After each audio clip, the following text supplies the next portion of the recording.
Howdy y'all, Fast Force 289, welcome back. And in this video, we're gonna be working on my, as I'm shooting this video, my newly bought 1977 Ford F-150 4x4 Highboy, as they were called back in the day. And it's a short bed. Just got this truck, it's really cool, but the heater is not heating up like it's supposed to. The guy I bought it from, which is actually a buddy of mine, shout out to him if you're watching. And he put a 160 thermostat in it. And it's really cold here right now, in case you can't tell. I got 3 layers on. But anyway, we're gonna change it. I'm gonna put a 180 thermostat in it. I might need to bump it up to a 195, but I got a 180 in my 76 Ford truck, and I have great heat. It works perfect. So I'm gonna try the 180. They don't cost much. This thing was like $9. So if it don't work, the worst case is I'll take it out and put a 195 in it. We're gonna try a 180 first and see how that works. So let's jump into it and take a look at what we got. All right, so this is the engine. This is a 400 cubic inch motor. This is what the guy told me, and I take his word for it. The 351 modified and 400s came in these trucks, and they looked identical. The only way to tell the difference is check the stroke, but it was his truck. He said he had to check that as a 400 cubic inch, so I take his word for it. And he's a buddy of mine. He won't lie to me, unless he just don't know. But either way, regardless, 400 cubic inch. The thermostat, the change of the thermostat in this is the same for a 351 Cleveland, a 351 modified, and a 400. Same engine, pretty much. Very little differences. We could talk about that on another video, what the differences between a Cleveland and a modified 400 are. But anyway, thermostat housings right here. It's 2 bolts, simple. We're gonna drain the radiator coolant, pull the radiator hose off, knock it off, change it, and then we'll be good to go. The thermostat I bought is this Murray I got from O'Reilly's. And like I said, it's a 180-degree thermostat. Now, ordinarily, I would suggest, you see how this one here don't have a vent hole, but on this one, it doesn't matter. And the reason for that is, unlike my 302, it goes in the motor like this. So it has a chance for air to come up, and the holes let air bleed out when you're fueling the system. This one, though, sits flat, so there's really no point. It ain't gonna help anything. So you don't need a bleeder hole on this one. Anyway, there's that. I also got a brand new gasket to go on it. So we're gonna drain our coolant. We need a drain pan.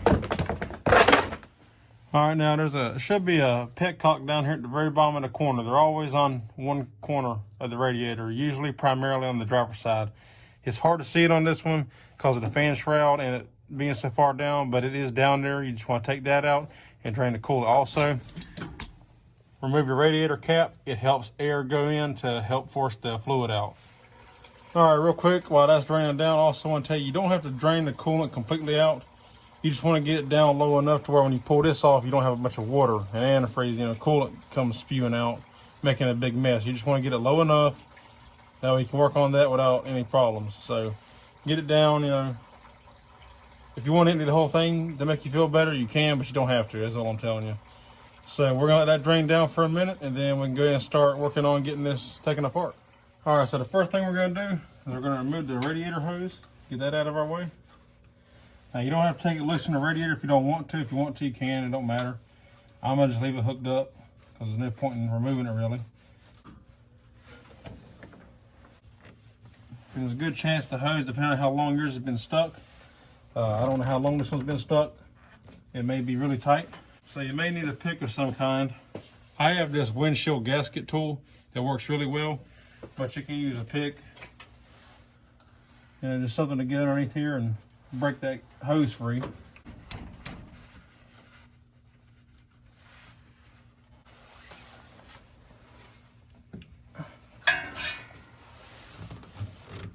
Oh, there we go. That thing was super glued on there.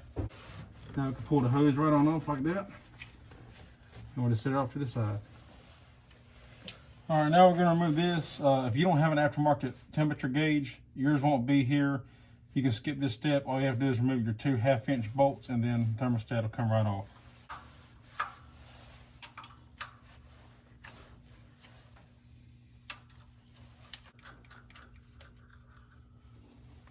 Now we can take our 2 half-inch bolts out.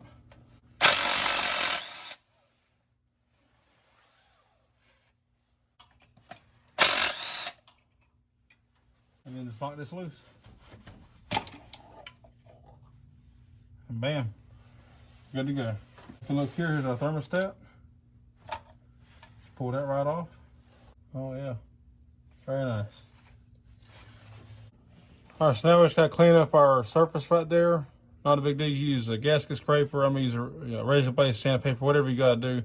Clean that up, get the gasket off, and then we'll come back and I'll show you how to prep it and install the new one. I ain't getting here, and the gasket actually came off pretty good on that one.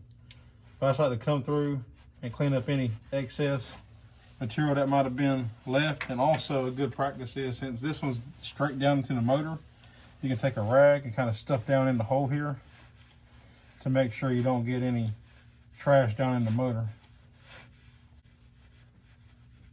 And just stuff that down in the hole like that. And then we take our razor blade and we can go all around it. Then we pull our rag out, it'll pull out any trash with it. Let's get it through, clean that up, and then we'll come back and install the new one. All right, so to install the thermostat itself on these motors are very easy. There's a ridge cut out in here, you'll see it. This just drops straight down in here like that. Make sure it's in there good. And then that's ready to go. And I like to take my gasket and put a little bit of RTV on it. Just for extra sealant. You might not need it if your surfaces are really flat and true, but I like to do just a thin layer just to make sure that it's good to go. All right, so I just take a little bit of RTV and put it on my finger. And I'm just gonna rub it around both sides, thin film. Once we got the gasket coated in RTV on both sides, we're just gonna set it up here the way it goes. Line the bolt holes up. Now we can stick our thermostat housing on there and put the bolts in and bolt it down. You see how I clean mine up nice bare metal, it's clean. I would suggest, because this back bolt's kind of hard to get to, I would go ahead and drop that. Also clean your threads, that makes it a lot easier when they go in. I'd drop that one in there now, and you could actually drop both, so then you got them both in there, kind of like a guide pin. But you definitely want to do that one first because it's a little bit hard to get back there. You can do it without putting the bolt in first, but it's just easier. We're going to set it down, line our bolt holes up. Take an extension and get back here to start it by hand. Never just take your impact. I wouldn't even recommend using the impact to tighten these down. I'd use a ratchet just to make sure you don't over tighten them. And then we'll just take our hand ratchet and go ahead and snug them on down.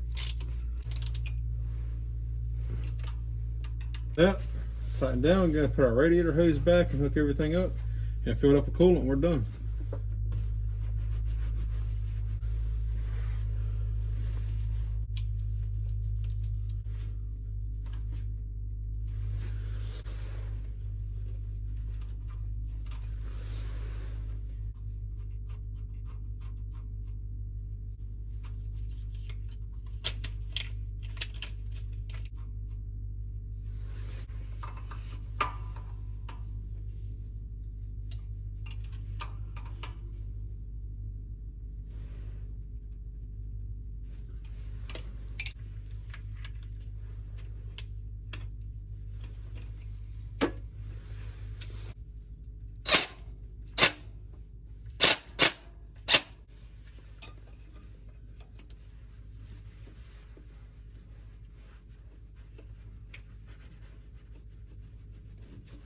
All right, so once you got everything fastened back down, tightened and everything, then you're going to fill your radiator back up with antifreeze.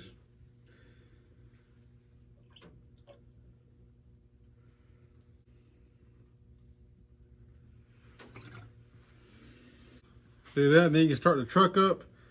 And when you look in there, you'll see, start the truck up, let it run till the thermostat opens, and you'll see the water moving in there. Then you'll know that you're good to go. System's properly full, bled out.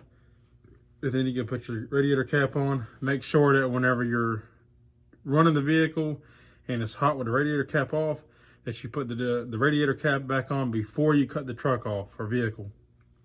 Never, ever cut the vehicle off with the radiator cap off and it hot, because it will just shoot straight out of the radiator. Then you'll have a mess everywhere and you could potentially get hurt. All right, we've got a radiator full. That's about how full you want it. Don't want to go too full. You can top it up. You can make it a little bit more full than that once it's properly ran through the system. But that's how you want to start. And yeah, this water is kind of dirty, but I'm going to run it like this for now. It's been running like this. It's fine. If I ever got to change the radiator, because I don't like this one, those aftermarket like auto parts special plastic pieces of junk. So, but if I ever have to change the radiator in the future, I'll upgrade the radiator and then I'll put fresh fluid in and flush the system then. So let's start the truck up and we'll get it warmed up and good to go. Alrighty guys, well that's it. We got the thermostat installed, and I actually did end up removing that and replacing it with a 192 thermostat. It just wouldn't quite get warm enough. But to note, on these 400s, the 351 Cleveland, the 351 Modified, and 400, they're kind of a hot-natured motor anyway. To a point, the hotter they get, the better they run. To a point. Obviously, you don't want to overheat it. You know, no motor runs good overheated, but to a point, the hotter they get, the better they run. I don't know why it's strange. These motors are weird. They don't run very good when they're cold. So the actual OE spec thermostat for these motors is a 192. Anyway, so I went to O'Reilly's, just got a 192 put in it, and now we're doing pretty good. So temperature comes up, and it still actually don't go as high as it should. And it's funny because it's only got a one-row radiator in it. One of those cheap O'Reilly's aftermarket one-row radiators. So, but it works nonetheless. Either way, so we're good to go. If you like the video, give me a thumbs up. I'd appreciate it. If you're not subscribed, consider subscribing. I'd appreciate that, as always. And thank y'all for watching. I'll see you on the next one. Take care.